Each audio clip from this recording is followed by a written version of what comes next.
jettina waamti jarri baala gizee.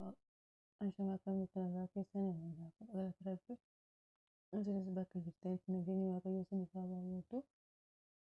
Akkam turtanii akkam yeroo kana keessanii nagaa kootii bakka jirtanitti nageenyi waaqayyo isiniif haa baay'atu. Viidiyoo biraatiin walitti deebi'ee jira. Viidiyicha aga dhumaatitti ilaala. Viidiyoon irratti qabadhee dhufe hundumti keessanuu akkuma beektan yeroo isaan sirba akka baasee hin beektanii. Sirbichi baala gizee jedhanii baala gizee jetteen namaamti jarri baala gizee jetteen namaamti jarri jedha. Ijoolleen keenya immoo baala gizee jetteen namaamtan jedha sirbicha irraa kutanii akkuma beektan miidiyaan olii gad dhufaa jiranii. Kun immoo kan hin galleef baala gizee jetteen namaamti jedhanii kan hin galleefis jiru. Baala gizee jechuun maal jechuudha? Baala gizee jetteen namaamti jarri. Milaalletu irratti adeemnuuti. Baala gizee yuuruuti gizee baala gizee yuuruuti. Viidiyoo kana kan agarre ani masqala irratti kan inni arge baala gizee jetteen namaamti jarri jedhaniiti kan isaan baasan. Raachuun immoo akkuma isaan kana jedhaniin waa dubbatee jiru. Baala gizee miti baala gizee jettanii biyya rarrafsinaa jedhee dubbatee ture raachuun jechuudha. Yaa viidiyoo isaa agartanii raattan baay'ee intini haasaa itti kenneera raachuun jechuudha waan qubna garaa kan raachuun jedhamu laal walitti adeemu.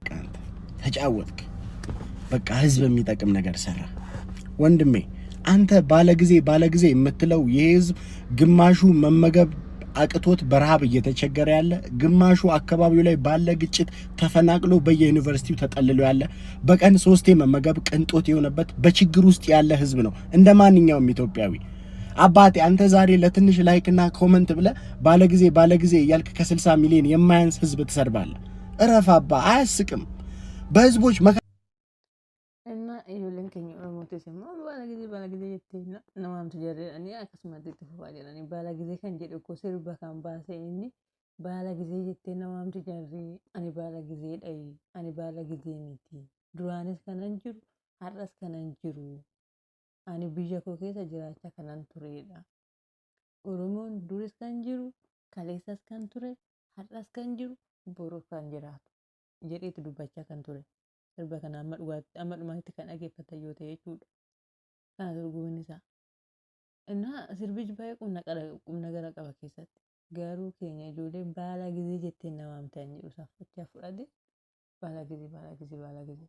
Maal jechuudha baala gizee? Baala gizee jechuun kun amma bakka malee duraan hin turre amma dhufne kan jedhu natti fakkaataa kan inni garuu an jedhu ani baala gizee miti biyya kootirra duraanuu jira. Kaleessas kanan ture, engadas kanan ture, har'as kanan jiran, borus kanan jiru. Jedheeti kan inni dubbate.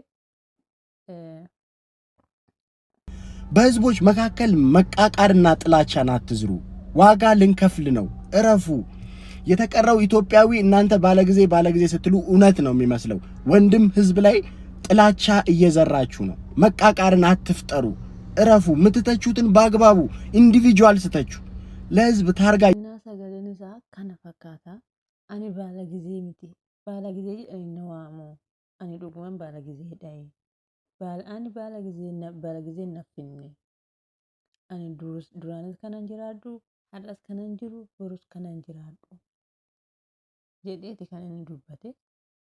Kun immoo kanuma beekamu Oromoon har'as miti kan jiru duris ture kaleessas jiraata har'as jira borus ni jiraata.